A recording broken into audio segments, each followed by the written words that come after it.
the Everyday is a New Day podcast and live show. The inspirational show about moving forward and choosing to be more of you. Transmuting the self-doubt and stepping into courageously aligned confidence in who you uniquely are. My name is Kim O'Neill. I'm a twice certified transformational confidence coach, Reiki master, best-selling author, and former crime analyst who now helps empathic, heart-centered individuals shatter the noise of self-doubt, find clarity on what self-love really looks like, and the courage to be peacefully grounded in who you've always known you are, from the inside out. Join me for the live shows on Facebook and YouTube, and visit KimO'NeillCoaching.com for more info. Let's get to it.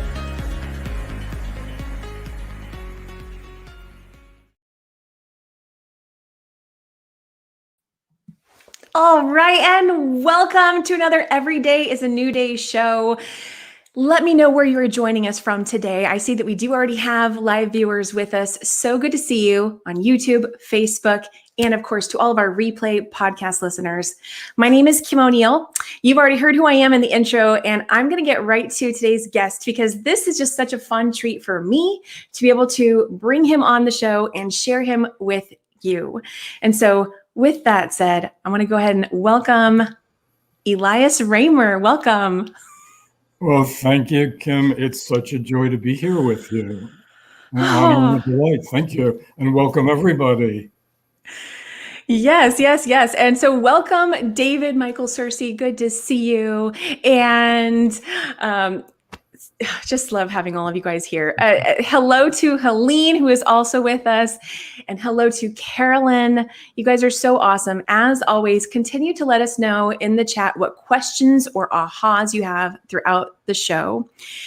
And I'm going to go ahead, Elias, I'm going to go ahead and just share a little bit of your bio with everyone. And then, of course, how we got connected and brought you on the show today. So for those just meeting Elias Ramer for the very first time, he is an ordained Maggid, a sacred storyteller in the Jewish tradition, the first known interfaith ordained Maggid in the world. And he's also the co-author of Ask Your Angels and many other books. He's also a movement and meditation teacher whose writing currently falls in a genre referred to as queer feminist speculative fiction theology. And I love the depth of that category right there. So, Elias, okay, I'm going to share with everyone how we got connected so they can kind of follow the story here. So, about 20 years ago, I was gifted a book, one of Elias's books. It's called Ask Your Angels.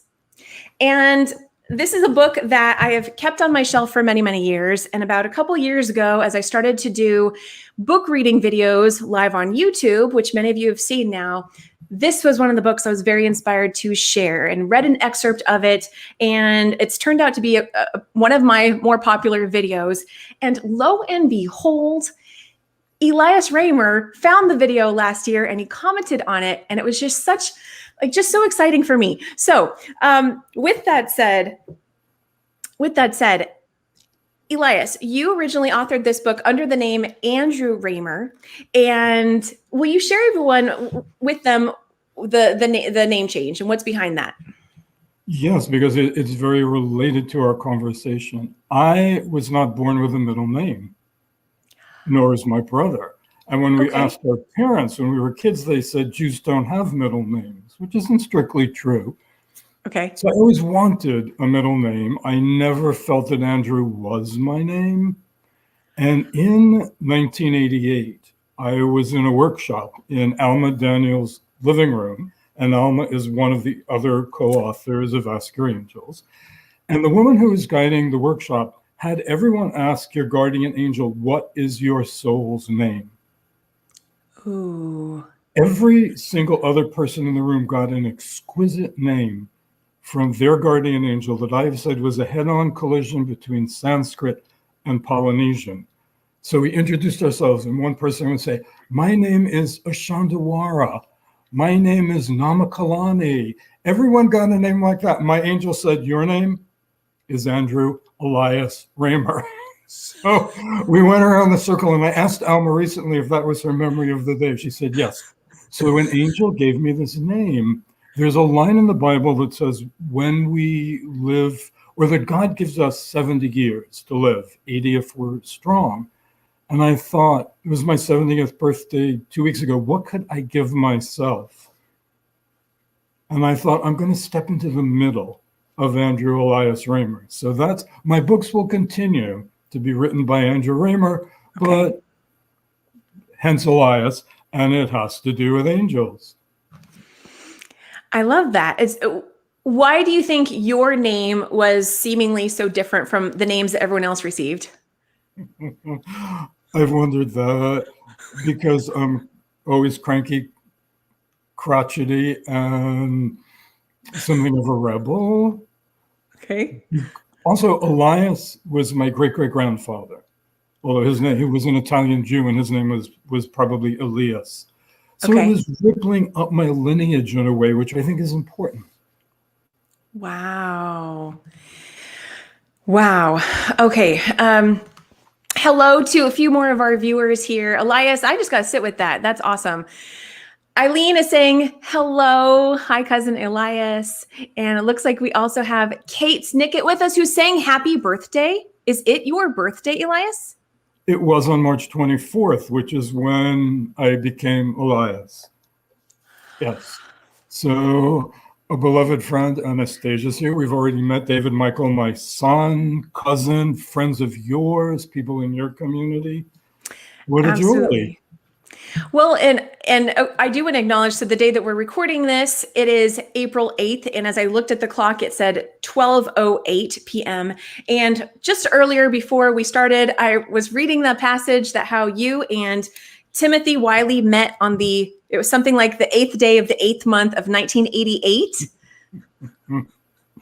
Yes. And here we are now in Eighthville. And there we go, in Eighthville. Yeah.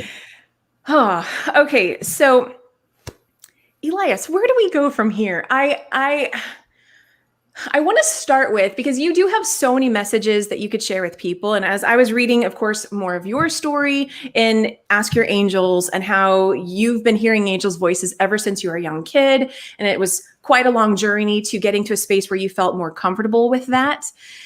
And you're also an artist and you like to speak about lots of different subjects. I do want to ask you, what would you like to start with sharing with our audience today? For me, what's really essential is that we're living on what the angels tell me is the cusp of radical climate change that may make life on this planet for all higher life forms unlivable. But we're in this period of transition. And what is utterly essential is basically what you're doing right now, which is building community. That the only way that we're going to change the world so that life goes on is by all together deciding to radically change our lives.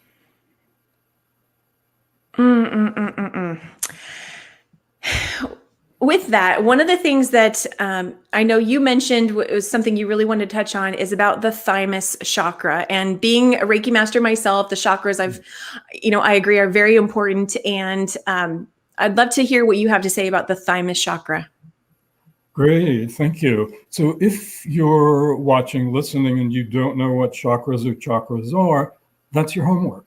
When we're done, you're going to go look up how there are many energy centers in our body that are written about extensively by Tibetan and Indian teachers. And this is now in a marvelous way spread all around the planet, so that people who didn't have that in our ancestral lineages sit and meditate and feel these generally 7 major ones from the top of the head to the base of the spine. About 40 years ago, the angels said to me, "You're in a lot of trouble. And you entered this trouble when you invented the atomic bomb." You being all of humanity. Okay. That fractured on a physical level the structure of the universe that the Creator put together. Now, other beings on other planets have done this. We're not the first. But what they said is big mistake.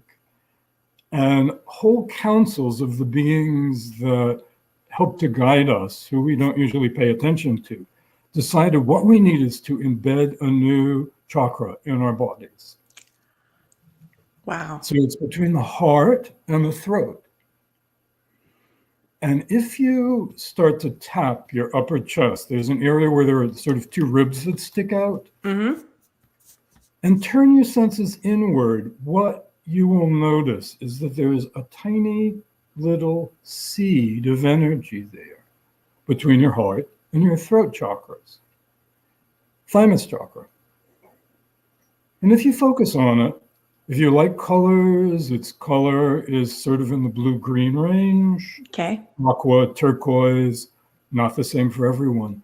But what's unique about this is that when we awaken it for the very first time in all of human history, every single one of us will be energetically connected to each other. Wow. So if you start to feel this, and as you're walking down the street, begin to broadcast this energy out of your chest to the chests of other people and help to awaken their Thymus Chakra. What's going to happen for the first time is that all of the billions of us who are separate, who are still living in a way out of our ape brains, in this us-them consciousness, which we can see so clearly in this time of social unrest, of what's happening in COVID and how people are both dealing and not dealing with it. When we are all connected, we will be like a gigantic flock of birds, all united. And if you ever watch birds flying, Yep. again, why do angels have wings? There's something going on here. They're flying. And no one picks up their phone and says at the front, the head bird, I'm really tired. Who wants to take over? Something effortless happens. The front bird goes back. Someone else rises up. That there's this spontaneous movement that we don't have now of we and me. Me, the leader, we, the community. So if you're listening to this, I invite you to do is to continue to focus on this area. There is a little bit about it in Ask Your Angels. It's in a lot of my other books. And notice that you, whoever you are right now, watching and listening, who's part of the community that Kim's created, you have the ability to be a transformative agent by stealth.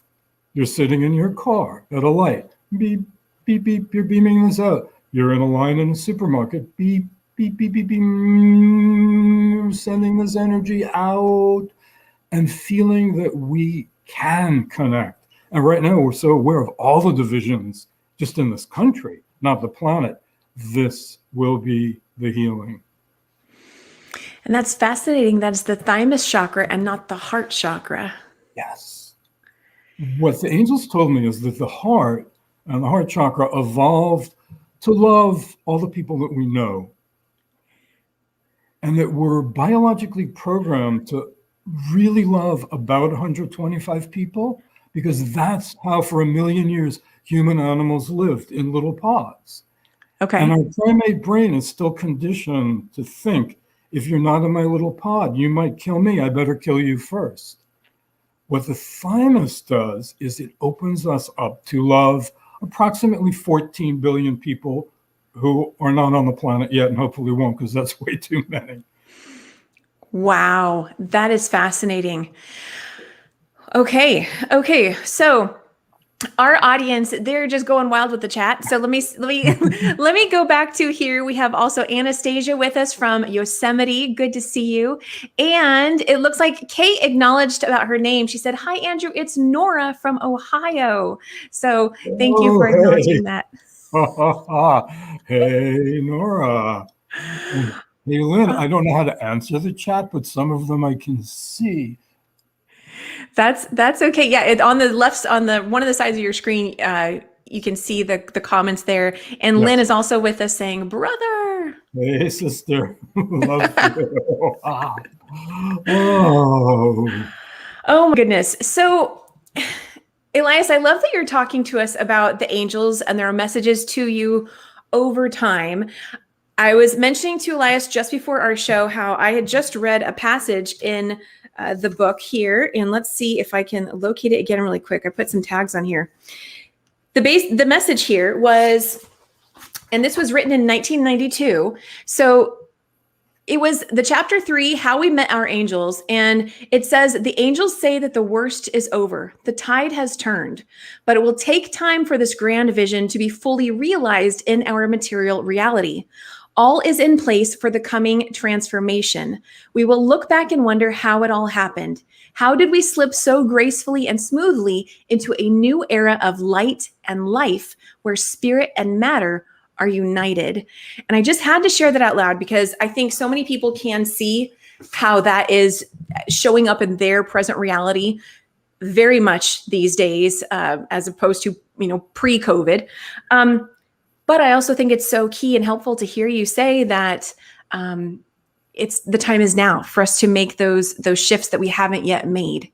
So in addition to tapping on the thymus and beaming out that energy of love. And I love how you gave it a color, because I can imagine for someone who maybe they're not quite connecting with this space somehow, could even just use the color. They imagine tapping into the color. They can envision beaming that out.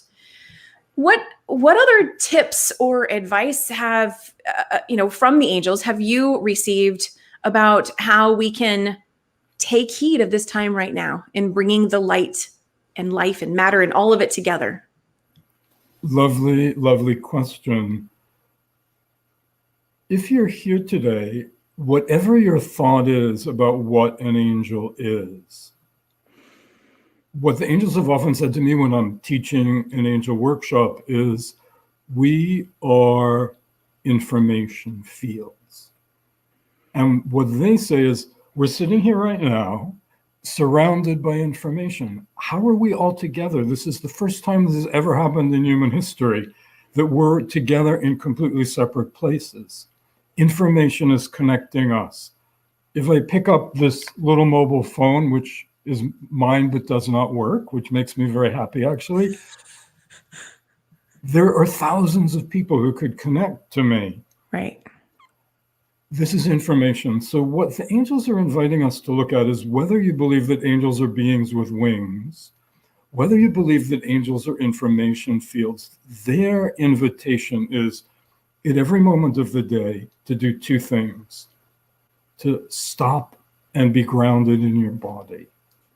So what they've got to do, which is interesting in beings who don't have physical bodies, but for more than 40 years, my meditation practice begins with massaging my whole body. To get present. My soul chose to be in this body. So the first step is to feel your body, to notice where you don't want to touch your body, where you do, the parts you like, the parts that our culture says, don't go there. To really bless our own bodies so that we move in the world in an embodied, holy way. And then the other half is to feel whether you believe that each of us really does have a guardian angel, or what my angels prefer to be called as companion angels. Ooh. Rather than guardian. Guardian already implies we need to be guarded from something, which triggers a level of fear in our primate brain. But companion angel is different. So whether or not you believe that you have a companion angel, we know that we live in information fields. And the word in many languages, so in Hebrew, the word for angel is malach, which means messenger. And the root of the word angel in English also means messenger. So if you can ground yourself in your body and then feel that you are surrounded by an information field that isn't physical, but connects you. So it's another level of this Thymus Chakra energy. Many, many years ago, I would say about 40 years ago, there was a commercial that always made me cry from New York Telephone. Okay. And the jingle went, "We're all connected, New York Telephone." And every time I heard it, I cried. And my favorite episode was a young woman is unpacking her dorm room. And she's on the phone, back in the days when you held the phone in your hand, and she's talking to her grandmother on a split screen like we are. So you see her and you see her grandma, and then you hear the jingle. We're all connected. That's the work. Or perhaps that's the play. I love how you start. Thank you for sharing all of that. I love how you started out acknowledging that everyone may perceive angels differently or have just, right? They're different. There's story behind angels, because you guys also reference that in this book about how you, Alma, and Timothy, how if you had each written this book individually, it would be 3 completely different books. But instead, the 3 of you came together, collaborated, and shared together. And I think I just wanted to share that part too. So this is a beautiful example of that. So is this book still in print for people to purchase? This book is still in print. It is Okay. very available. And I haven't heard back from the publisher yet, but I actually wrote a sequel to it, which I didn't think I would do. It was one of the gifts of this time of COVID in the world that the angels came to me and said, darling, I didn't used to let them call me darling. I hated it when they did that, but now I like it. They said, darling, there's more information. Put it all together, which is working with an even higher level of angelic beings. Two of which were sort of mentioned in Ask Our Angels. Wow. So when is... If it comes out, I haven't heard back from the publisher yet. The title that I'm playing with is called Heaven is Earth. Not nice. Heaven on Earth, Heaven is Earth. Oh my goodness. I love that. Letting that sink in right now. So I've got to acknowledge, many of my viewers know that a couple of weeks ago, I launched the Let Your Light Shine movement. And I talk about how when people allow themselves to be who they authentically are, how to me, that is heaven on earth. And I love that you literally just said, heaven is earth, because I want to bring people back to the space of empowerment. We don't have to wait for getting some other place to finally experience that sense of heaven. It can be here right now. And oh, I love that. I love that. Well, I hope the publisher absolutely picks up the sequel to your book. I want to give everyone, yes. And I want to make sure that everyone can see the image of the first book just a little more clearly. So I'm going to pop an image on screen. Okay, it covers our faces, but I want to quickly show that to everybody. Let me get the banner off so you can see it completely there. Ask Your Angels by Alma Daniel, Timothy Wiley, and Andrew Ramer on the cover, also known as Elias Ramer. Awesome. Let me go ahead and grab that back down. There we go. And the young woman in the painting was done by a man named Abbott Henderson Thayer, I think in 1889, and the young woman was his daughter. So I love that sense of play that he had, of embodying the angelic in his own lineage. Very nice. Well, I know we have a few people in our audience that they have experiences of hearing angels. And in this time of awakening right now, we've got a lot of people who are acknowledging that they're receiving information as they wake up. And you have experience with this, and I'm going to say feeling conflicted with what you are receiving and understanding it and sharing it and all of that. What advice do you have for someone who's in that process of, I hear voices, I know I'm not crazy, but if I tell anybody else about this, they're going to think I'm crazy. Do you have any advice or tips you can share with that person? Yes. The first is, you're not crazy. But there are techniques and tools, and not just in Ask Your Angels, in many other books. But if you look at the Judeo-Christian Islamic traditions, angels appear all the time. So you're in a lineage already. If you're sitting here right now, you're in a community. And so there may be people that you don't want to tell that you hear voices, but in this gathering that you've created, Kim, this is not just a safe place, but an open place. Oh, I love that. Yes. Safe and open. Yes. So if you're here and you're hearing voices, you're not alone. And what the angels keep telling me is that every single person who's alive has come in with a tool for the transformation of human life on this planet. Every single one of us. So if you're hearing voices, that's connected to what you brought with you to help to heal the world. Mm-hmm. And this is hard for me because I'm basically a recluse and a really shy person who wants to live in a cave. But what comes through us doesn't belong to us. We're the channel, and it belongs to everyone, which is what you have been doing already, Kim, and so many people are doing.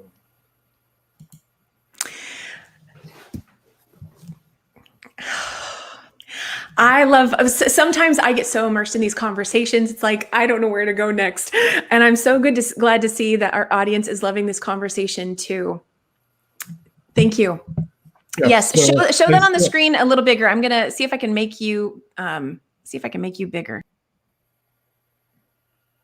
Okay. So this is called Angel Answers. It's also still in print, written by that guy, Andrew Ramer. And it's messages from my angel to you. And then it's followed by a book called Revelations for New Millennium, which isn't only about angels, but also has angelic information in it. So this is my work, and I have been blessed and gifted that my work has gone out in the world. But many years ago, the angels told me that the most powerful healer who ever lived on planet Earth has never, ever been heard of. No one ever knew anything about her. She was this ancient shaman who was born in a little fishing village in Japan, somewhere in the north of Japan. And in the course of her entire life, which is around 60 years, she broadcast such a powerful field of healing that no one ever drowned, no one ever got sick, no one ever had accidents or injuries, and no one ever knew anything about her. Wow. And so often when I'm teaching, I tell the story that the angels told me, which is our capitalist culture measures the value of our worth often by success. But you may be the most powerful healer, transformative artist, musician, writer in this whole gathering today, and we don't know who you are. But your work is going out in the energy field like that woman in Japan. And for the course of her lifetime, no one ever got sick. And no one ever knew about her. That was her choice to come in that way. So we all come in with a different choice, and all our work is essential. What I hear as you share that is, of course, just how you just closed it out about everything that you put out there has a ripple effect and still impacts people. I also hear the message that you get to go at your own pace. You get to go at the pace that feels authentic for you in sharing out who you are and your gifts and that kind of thing. Kate is saying it's tapping into our inner wisdom and to universal wisdom. It helps to have a visualization of an angel. Awesome. And Helene is saying, amen once again. Go ahead, Elias, did you have something you were going to say? I was kind of riffing on what you were thinking about, which is I want to invite people to consider angels that look like turtles. Winged turtles. I move very, very slowly. That's my pace, which is odd in someone who's an Aries, who's supposed to be leaping ahead. No.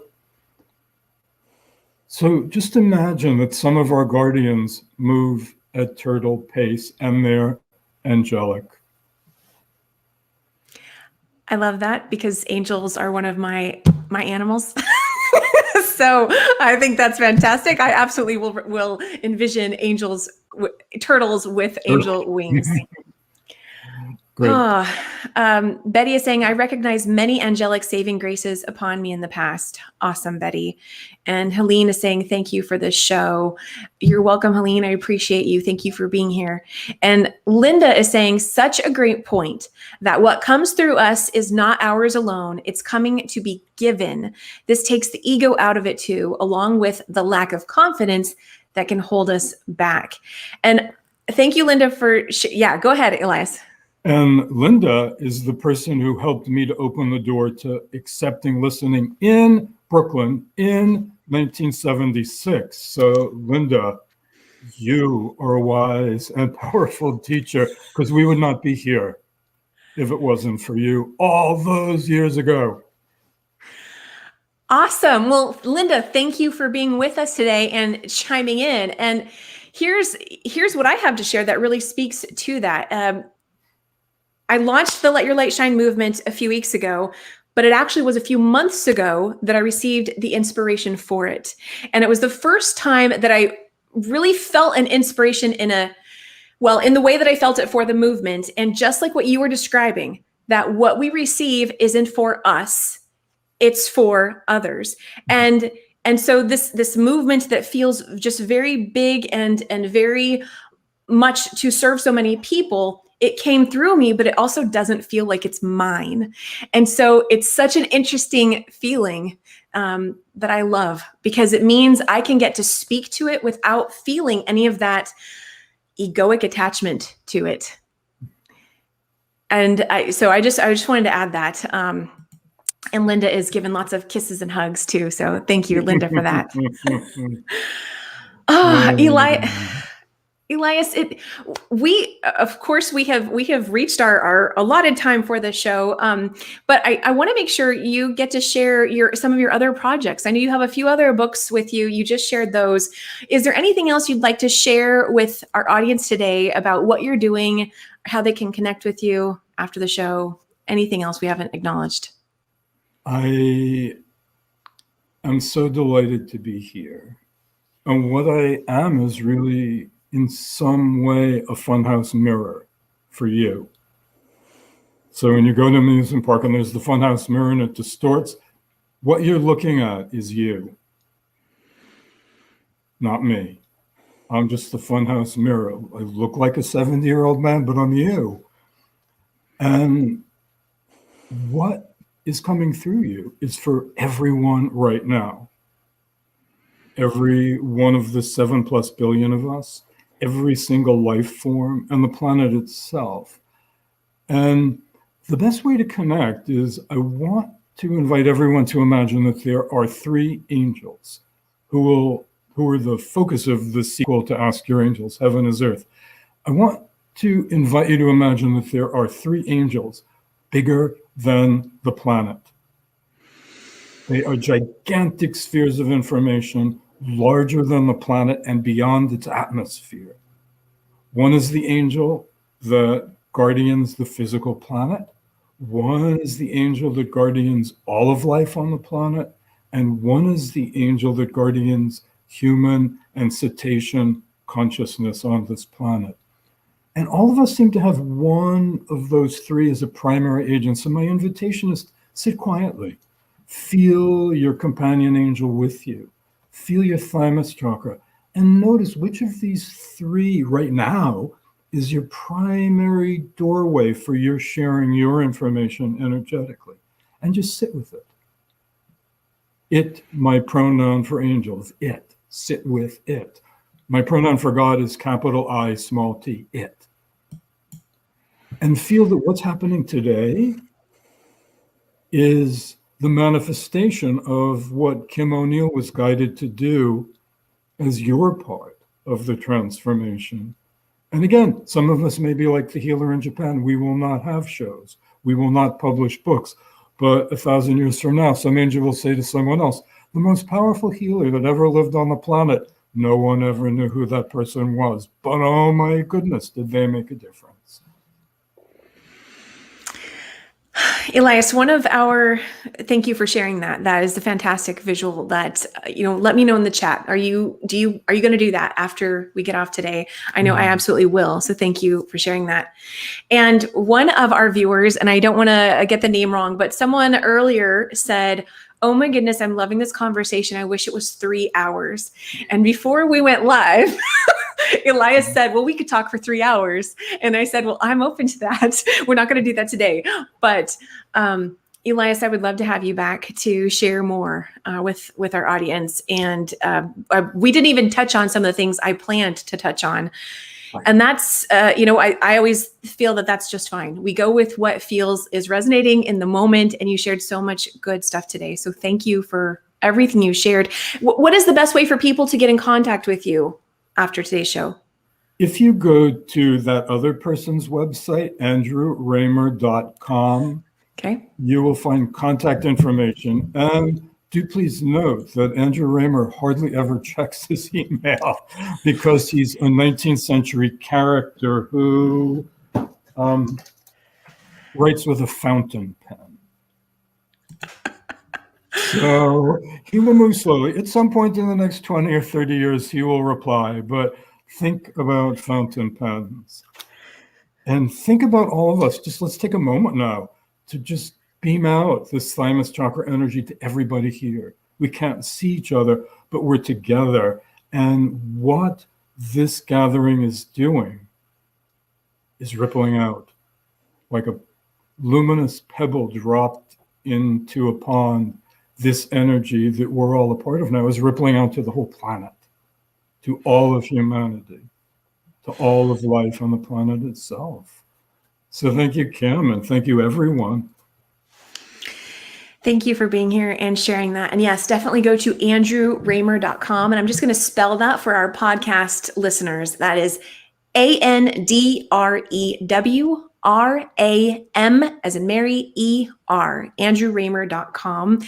And if you enjoyed today's conversation, as always, please do share it with people that you know who may find value in it and benefit from it. Give it a like. We thank you so much for your engagement and interaction in today's conversation. This was such a meaty, juicy one, and I know I absolutely loved it myself.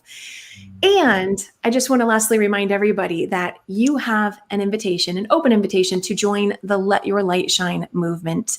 This is for everybody, and joining is free and easy. It's simply a way for you to say, you know what?